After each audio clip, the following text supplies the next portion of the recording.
하나님 말씀 보시겠습니다. 하나님 말씀은 요한계시록 1장 12절에서 13절 말씀입니다. 하나님 말씀은 요한계시록 1장 12절에서 13절 말씀.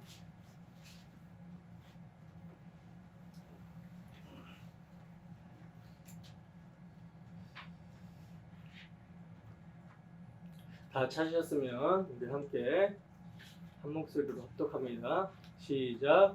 몸을 돌이켜 나에게 말한 음성을 알아보려고 돌이킬 때 일곱 금촛대를 보았는데 촛대 사이에 인자 같은 이가 발에 끌리는 옷을 입고 가슴에 금띠를 띠고. 다시 한번 우리 함께 읽겠습니다. 시작.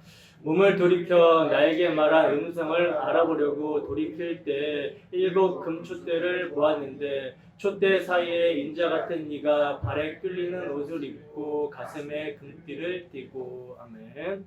잠깐 기도하겠습니다. 사랑하신 하나님 아버지, 참으로 감사합니다. 이 시간에 우리가 주의 말씀을 듣고자 합니다. 듣는 귀와 듣는 마음을 우리에게 허락하여 주시사 정말 진리 되시는 예수 그리스도가 밝히 보이게 하여 주시고 그 예수 그리스도가 우리에게 참된 진리가 되며 생명이 되며 길이 될 수 있도록 하나님 아버지 인도하여 주시옵소서. 부족한 사람이 강단에서 주의 말씀을 들고 섭니다.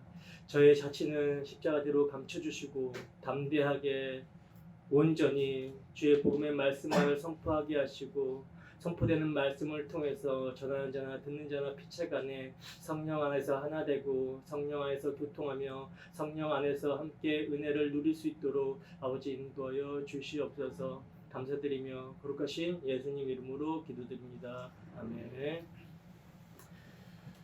교회와 함께 하시는 그리스도, 교회와 함께 하시는 그리스도라는 제목으로 하나님 말씀 증거하도록 하겠습니다. 여러분, 저는 예수님을 주와 그리스도로 믿는 그리스도인으로서, 한 사람의 그리스도인으로서, 또한 설교자로서 늘 삶에서 치열하게 고민하고 생각하는 것이 있는데, 그게 뭐냐면 나에게 있어서 무엇이 가장 큰 가치가 되고 있는가, 다른 말로 나에게 있어서 무엇이 사랑의 대상이 되고 있는가, 이 질문을 항상 던지고 이 질문을 항상 하거든요.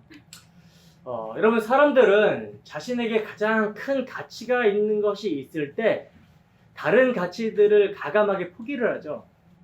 그리고 사람들은 자신이 사랑하는 대상이 그 무엇보다도 가장 우선시 된다는 거예요. 근데 여러분, 사람들에게 가치가 되고 또 그들의 사랑의 대상이 되는 것은 항상 누구랑 연결이 되어 있습니까?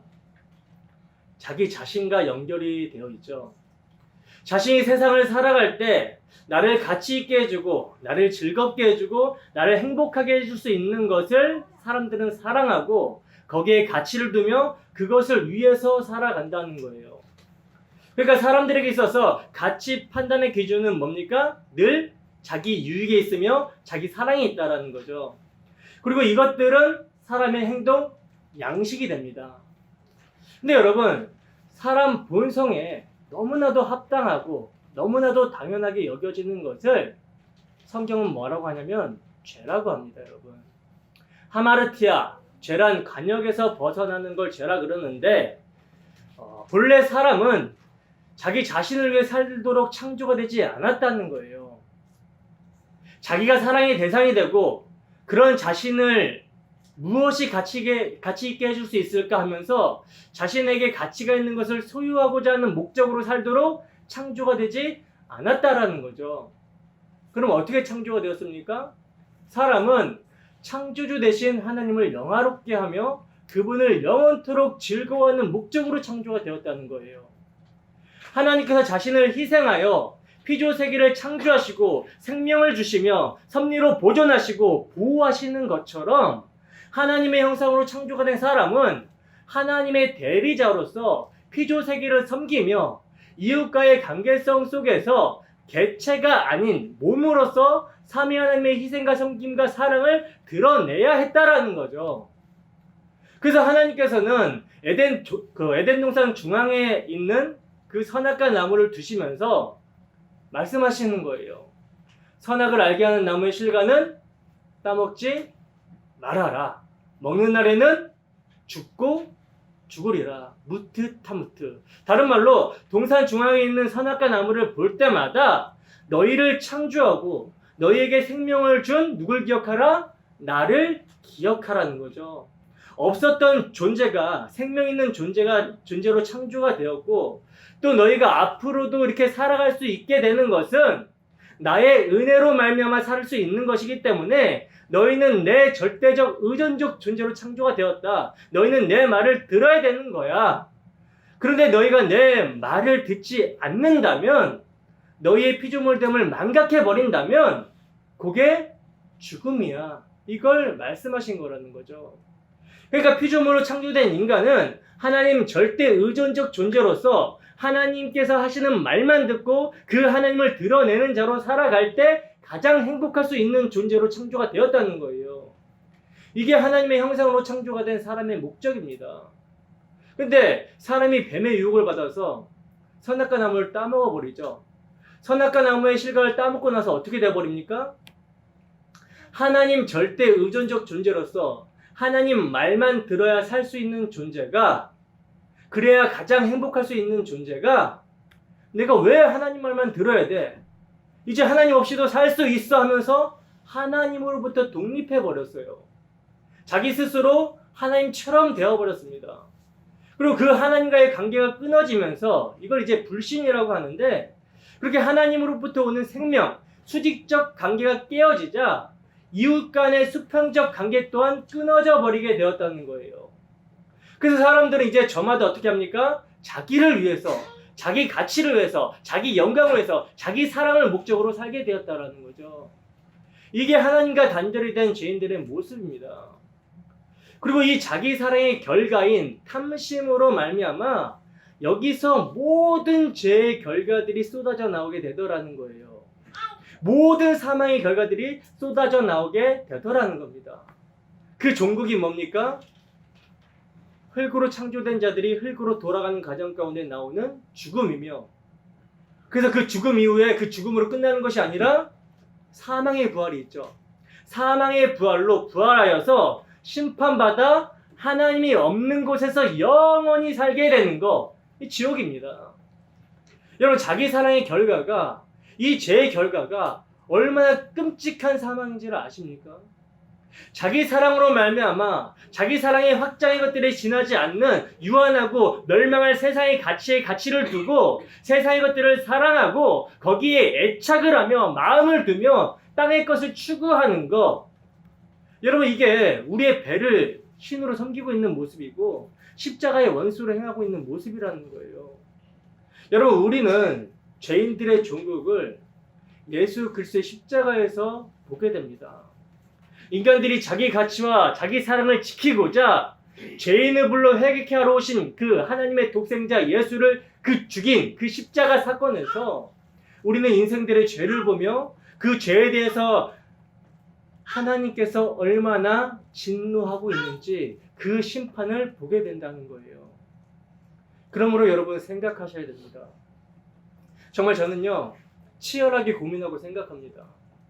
나의 가치와 나의 사랑의 대상은 무엇인가? 무엇이 나를 행동하게 하는가? 움직이게 하는가? 나는 무엇을 목적으로 살아가고 있는가? 정말 예수 그리스도만이 나의 사랑의 대상이 되고 있고 나의 큰 가치가 되고 있는가? 여러분, 저뿐만 아니라 여러분들도 날마다 이런 고민을 하셔야 되는 거예요. 이런 고민을 하게 되는 것 자체가 여러분 은혜입니다. 여러분, 우리는 말로는 항상 뭐라고 합니까? 예수님이 나의 사랑의 대상입니다. 예수님이 나의 가장 큰 가치입니다 라고 고백을 하죠. 그렇게 고백은 하지만, 예수님이 나의 주이시며 나의 구원자입니다 라는 고백은 하지만, 우리 삶에서 여전히 내가 나의 주가 되어 있고 내 힘과 내 실력을 믿으며 눈에 있는 힘을 추구한다라는 거죠. 막상 세상에 어떤 문제가 생기면 보이는 하나님이 문제 해결자로 등장하는 것이 아니라, 우리가 추구하는 것이 아니라, 눈에 보이는 이 문제를 해결해 줄 세상의 어떤 것들, 그 힘을 구원자로 생각하고 땅의 것을 생각하며 살 때가 너무나 많다는 거예요. 여러분, 정말 솔직히 여러분들 한 주 동안의 삶이 살아도 죽어도 주를 위한 삶이셨습니까? 솔직히 정말 여러분들에게 예수님이 주님이 되셨으며 가장 큰 가치며 사랑의 대상이 되셨습니까? 정말 우리에게 하루하루 오늘이라는 날 동안 자신을 돌아보는 은혜가 주어진다면 우리는 주님 앞에서 통곡하면서 회개할 수밖에 없는 거라는 거예요. 우리가 얼마나 주님을 바라보고 있지 않은지, 얼마나 주님에게 무관심하면서 살고 있는지, 얼마나 나의 이기적인 자아와 탐심과 욕심을 가지고 살고 있는지, 얼마나 우리 이웃에게 무관심하며 자기만을 위하여 살고 있는지, 여러분 우리가 이를 깨닫는다면 정말 죄에 대한 인식이 깊어지면 깊어질수록 예수 그리스도의 십자가, 그 은혜가 아니면 소망이 없다는 사실을 깨닫게 됩니다. 여러분 우리는 말씀을 통해서 죄가 뭔지를 알아야 되는 거예요. 그리고 그 죄의 비참한 가운데 스스로 선에 대해서 우리가 얼마나 무능한지 우리의 전적 타락과 부패를 알아야 됩니다. 그래서 제가 다소 지나칠 정도로 죄에 대해서 다루는 거예요. 왜 이렇게까지 죄에 대해서 다루냐면 우리의 구원은 바로 죄에 대한 자각에서부터 시작되기 때문이라는 거죠. 그리고 성령께서도 말씀을 통해 일하시는 사역이 바로 죄에 대해서 깨닫게 하시고 자각하게 하시는 겁니다. 죄에 대하여 올바른 자각이 있을 때 복음이 복음되는 거란 말입니다. 심판받아 마땅한 자를 구원하시기 위해 희생하신 그리스도를 우리가 알게 될 때 우리는 그리스도를 이 땅 가운데 보내신 하나님의 마음, 그 사랑을 알 수가 있으며 그 하나님의 사랑이 우리의 행동 양식을 이끌게 된다는 거예요. 여러분 우리는 그 하나님의 사랑, 우리가 경건치 않았을 때, 죄인 되었을 때, 심지어 원수 되었을 때에 당신의 아들을 십자가에 내어주시기까지 우리를 사랑하신 하나님의 사랑을 알아야 됩니다. 그 하나님의 사랑을 알게 될 때 그 사랑의 메인 삶을 살 수 있게 된다는 거예요. 그 사랑이 미친 자로서 복음의 능력이 나타나는 삶을 살게 된다는 거죠. 오직 예수님만이 주가 되시고 구원자가 되시는 삶을 살 수 있게 된다는 거예요. 다른 것이 다 없어도 예수 한 분만으로 만족하는 그런 삶이 된다는 거죠.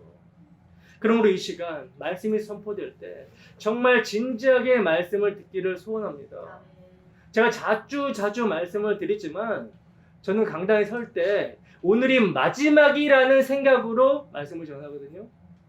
그러니까 여러분들도 오늘이 내 인생의 끝이다 라는 생각으로 말씀을 들으셔야 되는 거예요. 여러분 오늘이 마지막이라면 우리에게 무엇이 생명이 되겠습니까? 우리 주 예수 그리스도밖에는 붙잡을 게 없어요. 오늘이 마지막이라면. 그러므로 이 시간도 우리의 생명 되시며 우리의 믿음의 대상 되시며 우리의 소망 되신 예수 그리스도, 그 예수 그리스도만을 견고하게 붙잡고 믿음에 견고해지는 우리가 되기를 주님의 이름으로 축원합니다.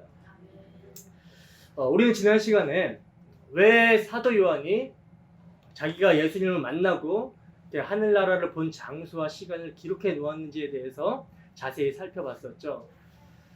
사도는 성령 안에서 예수님을 만날 때 정신이 나간 입신 상태에서 예수님을 만난 것이 아니라 깨어있는 온전한 정신으로 예수님을 만나고 그 자기가 본 예수님을 책에 기록한 거라는 거예요. 그리고 그 기록을 예수님께서는 7교회에 보내라고 말씀하십니다. 여러분 이것이 뭘 말씀하는 겁니까? 예수님께서 사도에게 성령 안에서 계시를 받은 것을 기록하라고 하시고 또 그 기록을 7교회에 보내라고 하신 것은 사도가 받은 계시가 사도만 알아먹으라고 주신 것이 아니라 뭐예요?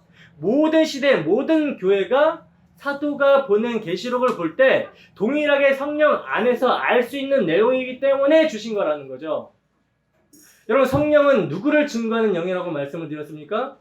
성령은 누구를 증거하는 영이에요? 예수 그리스도의 것을 가지고 예수 그리스도의 영광을 증거하는 영이에요. 요한복음 16장에 나오죠. 네? 그러니 당연히 사도 요한에게 보이셨던 계시는 뭡니까? 계시록 1장 1절에서 예수 그리스도의 계시라라고 말씀한 대로 예수 그리스도의 계시인 것이고 그 계시는 당연히 예수님께서 당신이 십자가에서 드러낸 그 영광, 복음을 말씀하고 있는 거라는 거죠.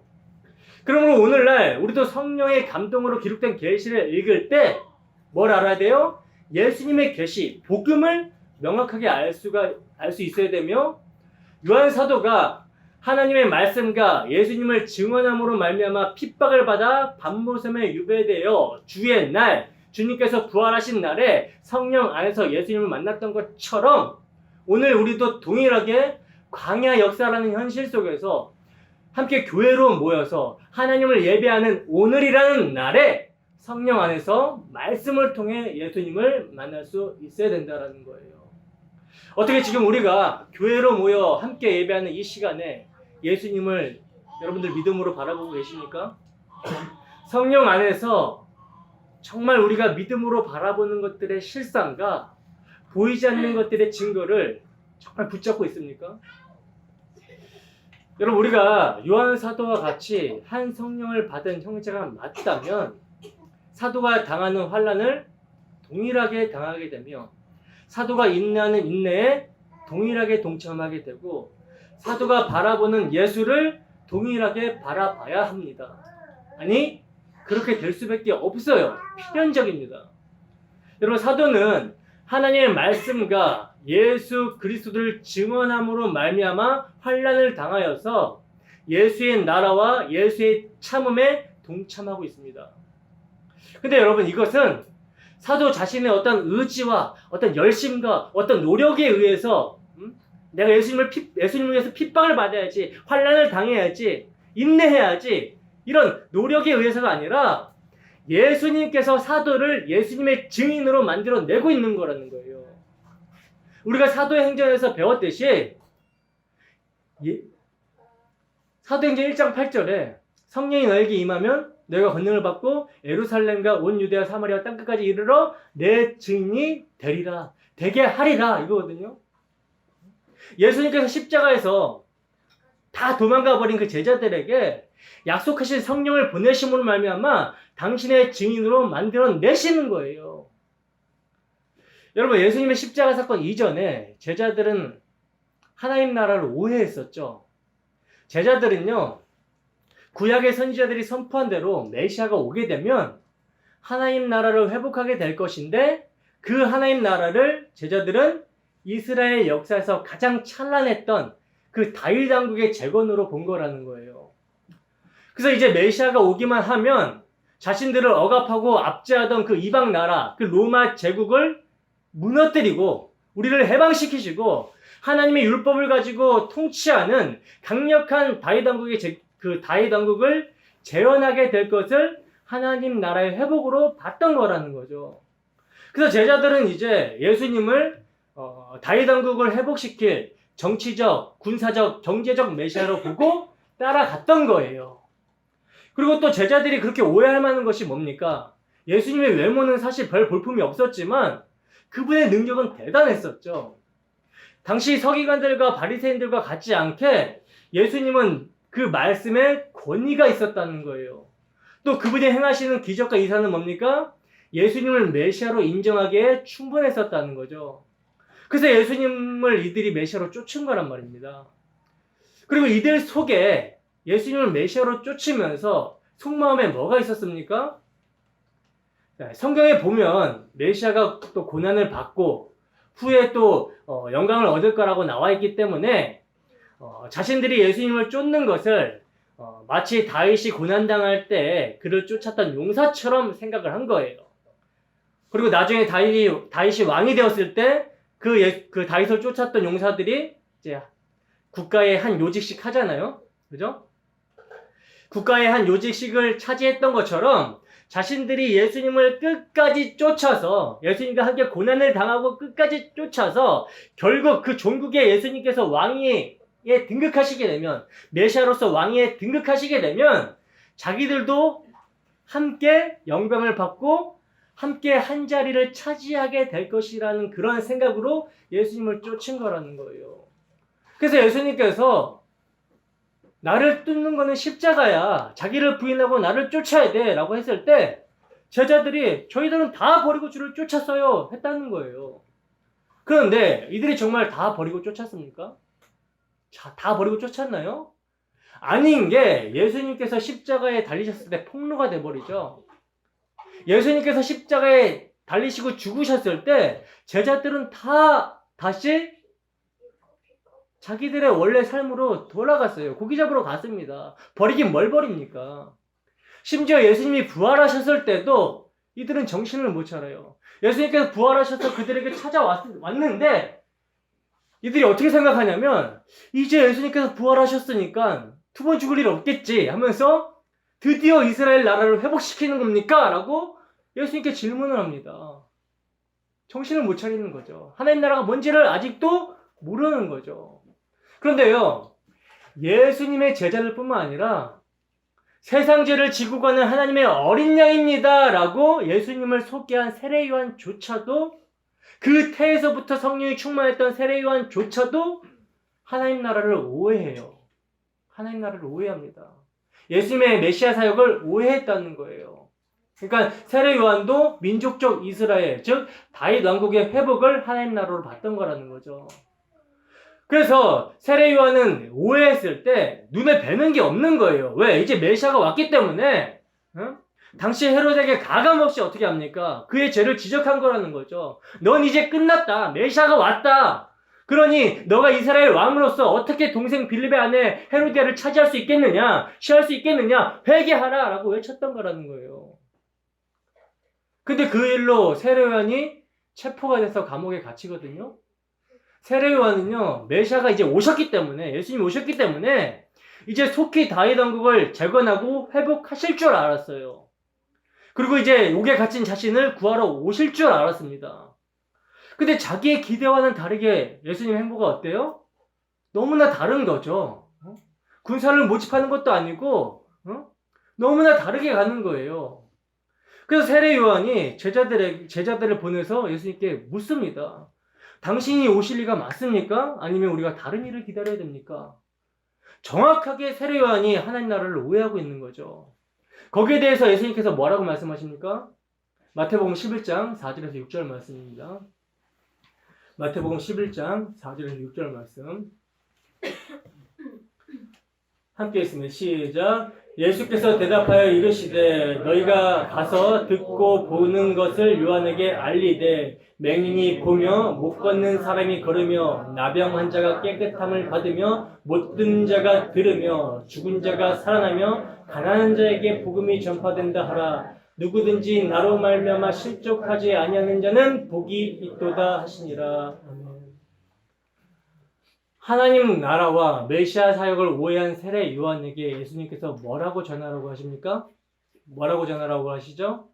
맹인이 보며 못 걷는 사람이 걸으며 나병 환자가 깨끗함을 받으며 못 듣는 자가 들으며 죽은 자가 살아나며 가난한 자에게 복음이 전파되고 있다라는 것을 전하라 라고 말씀하시죠. 여러분 이게 뭡니까? 예수님의 메시아 사역이었다는 거예요. 구약의 메시아 사역을 그 구약에 예언됐던 메시아 사역을 그대로 지금 예수님께서 성취하고 있는 거라는 거죠. 이사야서 35장 5절에서 6절 말씀입니다. 이사야서 35장 5절에서 6절 말씀 함께 있습니다. 시작. 그때 맹인의 눈이 밝을 것이며 못 듣는 사람의 귀가 열릴 것이며 그때 저는 자는 사슴같이 뛸 것이며 말 못하는 자의 혀는 노래하리니 이는 광야에서 물이 솟겠고 사막에서 시내가 흐를 것이니라. 아멘. 지금 이 메시지, 그러니까 성경 여러 군데인데 지금 한 구절 찾은 건데 이 여러 군데의 메시아의 사역을 예수님께서 구약의 그 메시아의 사역을 실제 문자적으로 지금 이루시고 있는 거라는 거죠. 근데 여러분 지금 이 예수님의 사역은 문자를 그대로 지금 성취하고 계시지만 여기엔 영적인 의미가 담겨 있는 거라는 거예요. 여러분 지금 예수님의 사역은 다 하나님과 단절이 된 상태의 죄인들의 모습을 상징적으로 표현하는 맹인, 안진뱅이, 나병, 기머거리, 죽은 자 이런 사람들을 지금 고치시고 있는 거거든요. 다른 말로 이를 예수님께서 지금 고치시는 것을 사인으로, 표적으로 자기 백성을 저희 죄에서 구원하실, 그래서 하나님 나라를 이루시려는 예수 그리스도의 십자가 사역을 설명하고 있었던 거란 말입니다. 맹인이 눈을 뜬다는 것은 무슨 의미입니까? 우리는 하나님과 단절이 된 상태에서 늘 우리를 기준으로 우리가 보고 싶어 하는 그 썩어질 것들만 보고 살아왔는데 예수님께서 이루심으로 이제 썩지 않을 위의 것을 보게 되었다는 거예요. 눈에 보이지 않는 약속의 세계를 볼 수 있게 되었다는 겁니다. 눈이 열린 거예요. 영적인 눈이 열리게 되었다는 거예요. 못 걷는 사람이 걷는다는 것은 무슨 의미입니까? 전부 다 생명의 길로 걷지 못한 자들이었어요. 그래서 날마다 지옥으로 향해서 달려 나아갔던 자들이 생명의 길로 걷게 되었다는 것을 의미한다는 거죠. 날 때부터 안전뱅이 된 자가, 그래서 멸망의 길, 넓은 길로 달려가던 자가 이제 일어나서 진리의 길을, 십자가의 길을, 좁은 길을 걷게 되었다는 것을 의미한다는 거예요. 그리고 나병 환자가 깨끗함을 받았다는 것은 뭡니까? 모든 사람들이 자신이 죄인인 줄 모르고 살아가죠. 나병의 특징은 뭐예요? 감각이 없는 거예요. 통점이 없는 겁니다. 살이 떨어져 나가고 눈이 빠지고 코가 배임을 받고 있는데도 느끼지를 못하는 거예요. 죄에 대한 감각이 없이 살아가는 거죠. 이렇게 죄에 대한 감각이 없이 살아가던 자가 이제 자신이 죄인인 줄을 아는 거예요. 그 죄인임을 고백하면서 애통하고 회개하게 되는 거예요. 머리부터 발끝까지 저는 죄인이다 라는 통점과 자각이 생긴 거, 그가 깨끗함을 받은 거란 말입니다. 레위기 13장 12절에 13절 말씀입니다. 레위기 13장 12절에 13절 말씀 함께 했습니다. 시작. 제사장이 보기에 나병이 그 피부에 크게 발생하였을 때 그 환자의 머리부터 발끝까지 퍼졌으면 그가 진찰할 것이요, 나병이 과연 그의 전신에 퍼졌으면 그 환자를 정하다 할지니 다 희어진 자인즉 정하거니와. 아멘. 보세요. 지금 제사장이 보기에 나병이 머리부터 발끝까지 다 퍼졌으면 정하다 한다고 그래요. 정하다, 깨끗하다. 여러분, 이게 무슨 말씀인지 아시겠습니까? 정말 예수님을 만나게 되면 자신이 머리부터 발끝까지 나병이 든 죄인이라는 사실을 알게 된다는 거예요. 바로 그들만 정하게 된다라고 말씀하고 있는 거란 말입니다. 왜? 그들의 죄를 예수님이 가져가셨거든요. 그리고 못 듣는 자가 들으며 죽은 자가 살아난다라고 그러는데, 여러분, 허물과 죄로 죽은 자들은 듣습니까? 못 듣습니까? 못 듣습니다. 죽은 시체에게 누가 말한다고 들을 수 있겠습니까? 못 듣는 거예요. 이 정도로 죄인들의 구원은 불가능하다라는 거죠. 그냥 지옥의 땔감으로 사용되어질 자들이라는 거예요, 우리가. 그런데 이러한 자들이 살아나게 되었다라고 말씀합니다. 말씀을 듣게 되었다라는 거예요. 어떻게? 우리의 죄가 되신 예수님의 죽으심을 통해 그의 부활로 말미암아 우리가 이제 살아나서 그의 음성을 듣게 되었다는 거예요. 죽은 자들이 하나님의 아들의 음성을 들을 때가 오나니 곧 이때라. 듣는 자는 살아나리라. 죽은 자가 살아나서 복음이 들리게 되는 거란 말입니다. 그래서 이런 자들은 하나님의 은혜로 자신들의 죄를 알아요. 그래서 심령이 가난한 자들이에요. 애통하는 자들이에요. 이들에게 하나님 나라의 복음, 예수 그리스도의 복음이 전해지는 거란 말입니다. 여러분, 예수님의 사역이 바로 이것을 말씀하고 있는 거였다는 거죠. 예수님의 모든 말씀과 모든 기적과 모든 이사는 당신의 십자가 사역을 계시로 설명하고 있는 거였단 말입니다.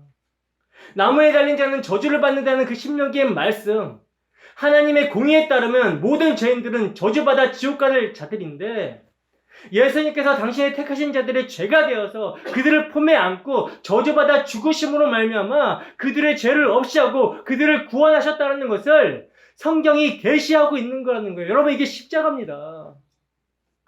근데 이 십자가, 메시아의 죽음이 구원이라는 사실을, 하나님 나라가 도래했다라는 사실을 성령이 임하기 전에는 알 수가 없다는 거죠. 그래서 성령은 뭡니까? 모든 것, 하나님의 깊은 것까지 통달하신다라고 말씀하는 거예요. 다른 말로 성령이 임해야지만이 뭘 알아요? 하나님의 마음과 하나님의 뜻을 알게 된다라는 거죠. 그래서 그 성령이 임할 때 죄가 뭔지를 알게 되고 예수 그리스도의 십자가, 이것이 소망이며 구원을 주시는 하나님의 능력임을 알게 되는 것이고 하나님 나라가 무엇인지를 알게 된다는 거예요. 그래서 제자들에게 이제 성령이 임하자 그들이 이제 어떻게 합니까? 예수님의 능력을 짊어지고 십자가의 좁은 길을 가는 거예요. 기득권을 가지고 가시적 성전을 붙잡고 있는 유대주의자들에게 하나님은 사람의 손으로 만든 집에 거하지 않는다라고 외쳤던 거란 말입니다. 회개하고 십자가에서 너희를 대신하여 저주받으신 예수님을 주와 그리스도로 믿어라 라고 외쳤던 거란 말입니다. 여러분, 누구든지 예수님을 말미암아 실족하지 않으면 복이 있다라고 말씀합니다. 이 말은 뭐예요? 예수님으로 말미암아 실족할 일이 반드시 있다라는 거죠. 우리의 종교성이 무너지지 않으면, 우리의 이기적인 탐심과 그 죄성이 무너지지 않으면 예수 그리스도의 십자가는요, 언제나 걸림돌이 될 수밖에 없습니다. 여러분, 예수님의 복음은 예수님이 다시 오시는 날까지 전도에 미련한 모습으로, 무력한 모습, 힘없는 모습, 연약한 모습으로 복음은 전해집니다. 구상시인이 말한 것처럼 병신 같은 꼴을 하고 십자가로 가신 그 길을 병신 같은 꼴을 하고 따라가게 된다는 거예요. 이게 예수 믿는 자들의 모습입니다. 변질된 기독교에서 예수를 믿으면 세상에서 성공합니다. 하나님이 도와주셔서 승리합니다. 그래서 폼나게 나 예수 믿어서 이렇게 잘됐다라고 전도하라고 간증하라고 그렇게 하지만 그런 기독교는 여러분 없습니다. 예수님의 환난과 나라와 참음에 동참하기 싫거든 교회를 떠나세요. 도망가세요. 그러나 정말 예수 그리스도의 십자가 그 복음의 의미를 아는 자들, 진짜 성령이 임한 자들은 예수님의 고난에 동참할 수 있는 것만으로 영광입니다로 갑니다. 억지로 참고 인내하면서 가는 길이 아니에요. 나 같은 죄인 살리신 그 놀라운 은혜, 그 엄청난 진노에서 우리를 구원하신 그리스도의 사랑 때문에 그 사랑에 이끌려서 그 사랑에 매여서 끌려가는 겁니다. 여러분, 그 길을 요한 사도는 갈 수 없고 우리도 동일하게 가게 된다는 거예요. 어떠세요? 그 길을 가고 싶습니까? 어떤 사람들은 예수님과 함께 환난을 받는 삶을 성도는 반드시 살게 된다고 하니까 목사님, 저는 예수를 믿는데 제 삶에 환난이 없는데요? 저는 가짜인가요? 라고 질문을 할 사람이 있을지 모르겠어요. 그런 질문에 대해서 제 선생님이신 이정호 목사님은 이렇게 대답하시더라고요. 주님께서 언제 부르실지 모르시나 시간이 아직 많이 남았습니다. 여러분, 예수님의 환난에 동참하는 그 환난에 대해서 우리는 정리를 잘 하고 있어야 됩니다.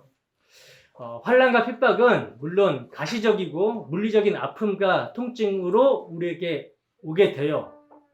만약에 우리나라가 전복돼서 북한이 정권을 잡고 통치하게 된다면 예수 믿는 자들은 물리적 고난을 반드시 당하게 되어 있습니다. 그러나 여러분, 예수 믿음을 말미암아 받게 되는 환난은요, 물리적인 환난만 있는 것이 아니라는 거죠. 진짜 무서운 마귀의 핍박과 공격은 예수를 믿고서도 전혀 변함없이 자기 욕심을 위해, 자기 쾌락을 위해, 자기의 습관과 경향대로 살아버리는 거. 여러분, 우리가 예수를 믿는 자들이 맞다면 이거 엄청난 고통으로 우리에게 인식이 되거든요. 물론 그 당시에는 자기 마음대로 사는 것이 즐거울지 몰라요. 막 화낼 때 화내버리고 속시원하게 욕짓거리면서 싸우고 지기 싫어서 무슨 수를 써서라도 이기려고 하고 이런 상황에서 안 그러는 게 이상한 거 아니야 라면서 합리화할 수 있을 겁니다. 그러나 예수 그리스도의 죽음의 의미가 정말 진리의 빛으로 우리에게 비춰지게 된다면 여러분, 우리는 갑이 될 수가 없어요. 을로 살아갈 수밖에 없습니다. 그래서 우리는 내 자신을 위해서 내 본성대로 살았던 것을 후회하게 되고 마음으로 괴로워하게 된다는 거예요. 환난입니다. 하나님이 우리 마음에 찾아오셔서 말씀을 기억나게 하시면서 두들겨 패시는 거예요. 맞아본 사람은 알아요. 얼마나 괴로운지. 회개를 안 할 수가 없죠. 그런데 마음이 강팍해서 회개하지 않으면 이제 우리가 마음으로 애착하는 것들을 하나님께서 하나하나 끊어내신다는 거예요. 여러분, 하나님의 사랑에서 그 어떤 것도 우리를 끊어낼 수 없다라고 성경이 증거하고 있죠. 그 말은 하나님께서 우리를 사랑하심으로 말미암아 우리가 예수 그리스도를 말고 애착하는 것, 예수 그리스도 말고 우리의 삶에 애착하는 것들의 그 허무함을 알게 해주신다는 거거든요. 영원한 진리 되시는 예수님 말고 우리가 붙잡고 있는 것들이 얼마나 보잘것없는 것들인지 알게 해주신다는 거예요. 그런데 그게 우리의 살과 피가 되어 있기 때문에 그런 것들이 잘려나갈 때 어때요? 고통스러운 거라는 거죠. 그러나 하나님께서는 우리를 당신의 아들을 내어주시기까지 사랑하셨기 때문에 우리를 반드시 당신의 거룩한 자녀, 사랑받는 자녀로 만들어내신다는 겁니다. 여러분, 이 하나님의 사랑에 안심이 되는 자, 이게 믿는 자 성도라는 거죠. 하나님께서는 당신의 사랑 안에서 우리의 모든 상황과 환경과 여건을 총동원하셔서 우리로 하여금 예수만을 의지하는 자로, 예수만을 믿는 자로 만들어내신다는 거예요. 여러분, 바로 그 길을 지금 예수 그리스도 사랑에 이끌려서 그 십자가의 길을 요한 사도가 가고 있습니다. 그 요한 사도가 가고 있는 가운데 예수님께서 자신을 그에게 보이시고 있다는 거예요. 본문 다시 한번 읽어보겠습니다. 12절 13절입니다. 함께 했습니다. 시작. 몸을 돌이켜 나에게 말한 음성을 알아보려고 돌이킬 때 7 금촛대를 보았는데 촛대 사이에 인자 같은 이가 발에 끌리는 옷을 입고 가슴에 금띠를 띠고. 아멘. 자, 사도는 7 금촛대와 촛대 사이에 인자 같은 이를 보았다라고 말씀하고 있는데 우리는 지난주에 이 내용을 사실 다 공부했어요. 자세히 살펴봤었죠. 7 금촛대는 뭐라고 말씀을 드렸습니까? 7 교회라고 말씀을 드렸고, 인자 같은 이는 뭐예요? 사도가 다니엘서 7장 13절을 인용한 말씀으로서 인자 되시는 예수님을 의미하는 거라고 말씀을 드렸어요. 그러니까 지금 사도는 성령 안에서 모든 시대, 모든 교회를 붙들고 계시는 예수님을 보고 있는 거라는 거죠. 그렇다면 지금 왜 예수님께서는 사도에게 인자와 같은 모습으로 나타나셔서 사도가 본 것을 기록하여 교회들에게 보내라고 하셨을까? 여러분, 요한 사도 당시 교회는요, 하나님의 말씀과 예수의 증언으로 말미암아 로마 제국의 큰 핍박을 받고 있는 상황이었습니다. 그래서 그 큰 핍박으로 인해서 교회들의 사기는 땅에 떨어졌고, 지도자인 요한은 붙들려서 밤무섬으로 유배되어 기양살이를 하고 있는 모습이라는 거예요.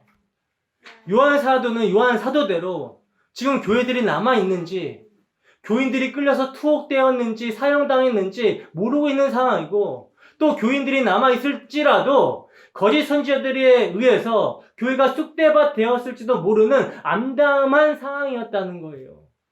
그리고 교인들은 자신들의 지도자인 사도 요한이 죽었는지 살았는지 모르는 상태에서 과연 예수님의 교회가 이렇게 끝나고 말 것인가 라는 그런 한탄과 함께 과연 하나님께서 살아계시는가, 살아계신다면 왜 교회를 지켜주지 않으시는가 라는 그런 헷갈림 속에 있었다는 겁니다. 바로 이때 하나님께서 보여주신 실체가 7 금촛대 사이에 있는 인자와 같은 모습이었다는 거예요. 그렇다면 지금 요한에게 교회를 붙들고 계신 예수님의 모습은 무슨 메시지를 말씀하고자 함인가? 뭡니까? 교회들아, 너희의 환난과 고난 가운데서도 함께하고 계신 예수 그리스도를 보라는 거죠. 아무리 환난과 핍박이 거세지고 문제가 많아도 참 교회는 예수 그리스도께서 항상 살아서 함께 하신다라는 이 메시지를 주고 있는 거란 말입니다. 그러니까 예수님은 저 멀리 하나님 나라 하늘 보좌 우편에 앉아 계신 분만 아니라 계시록 1장 7절에서 말씀하는 것처럼 항상 내려오셔서 교회 안에서 함께 하시고 있는 분이라는 거예요. 그러니 뭐하라? 안심하고 걱정하지 말라는 거죠. 여러분, 이 메시지에 안위가 되십니까? 믿음으로 보이지 않는 예수님의 나라의 소망을 두는 자들은 이 메시지에 안위가 되실 것입니다. 여러분, 역사 속에서 우리가 믿음으로 살아내는 하나님 나라는 자기 부인이라는 거예요. 약함이고 지는 모습이고 세상에서 미련하고 어리석은 모습입니다. 그러나 그 길이 어떤 길이에요? 예수님이 가신 길이고 그 나라가 예수님께서 통치하시는 나라이며 그 나라의 삶의 원리는 십자가의 삶의 원리라는 거죠. 우리는 성령 안에서 예수님과 연합된 자로서 믿음으로 하나님 나라를 살게 된단 말입니다. 그 삶이 우리의 육적 자아를 부인하는 자기 부인이며 세상의 힘의 원리 속에서 미련하고 어리석은 모습일지라도, 그래서 그게 육체를 가지고 있는 우리에게 고난과 환난으로 감지가 될지라도 우리는 믿음으로 천국을 살고 있는 거라는 거예요. 그렇기 때문에 환난 가운데서도 예수 그리스도 안에 있다는 사실로 말미암아 즐거워할 수가 있는 거란 말입니다. 여러분, 교회인 우리의 삶에 예수님이 함께 하십니다. 그리고 그 예수님은 영광의 주로, 심판의 주로 반드시 다시 오실 거라는 거예요. 예수님이 오실 그때에는 우리는 이제 우리의 사망의 몸을 벗고 이 죄의 몸을, 그 지긋지긋한 죄의 몸을 벗고 죄가 없는 새로운 몸으로, 새로운 몸을 받아 영광 중에 계신 주님과 함께 영원히 살게 될 것입니다. 생각만 해도 기쁘지 않으십니까? 이따가 김충영 목사님이라고 우리 시찰의 목사님이 돌아가실 것 같대요. 며칠 안 남은 것 같다고 그러더라고요. 그래서 이제 병문안을 갈 건데 폐암 말기거든요. 근데 계속 개척교회만 전전하시다가 그렇게 어렵게 사신 분이에요. 맨 목소리가 신목소리가 나고 왜 저러시지 했었는데 이 폐암 때문에 그렇게 목소리가 안 나오셨던 거더라고요. 나는 기도하다 목소리가 쉬셨나? 왜 그럴까 했었는데 어쨌든 그렇게 세상적으로 봤을 때는 그분이 성공한 게 아니잖아요. 사람 4-5명 앉혀놓고 그 개척교회 미련하고 어리석은 모습으로 가고 결국에는 폐암 말기로 확정받아서 자식들 다 냅두고 이제 얼마 안 있으면 죽는데, 세상의 관점으로 봤을 때는 실패한 모습이고 어리석은 모습으로 보여지죠. 그러나 저는 정말 가감없이 얘기합니다. 이것이 복된 모습이라고. 어디 안에 있으면? 예수 안에 있으면. 예수님과 함께하는 그것만, 예수님이 나와 함께 하신다, 교회와 함께 하신다, 이것만 우리에게 인식이 되어지고 그것만 우리에게 확인이 되어진다면 이것처럼 복된 삶은 없는 거예요. 그렇게 가고 싶은 하나님 나라 가잖아요. 소망이 다른 데 있으니까 무서워서 가기 싫어하는 거예요. 이게 얼마나 복입니까?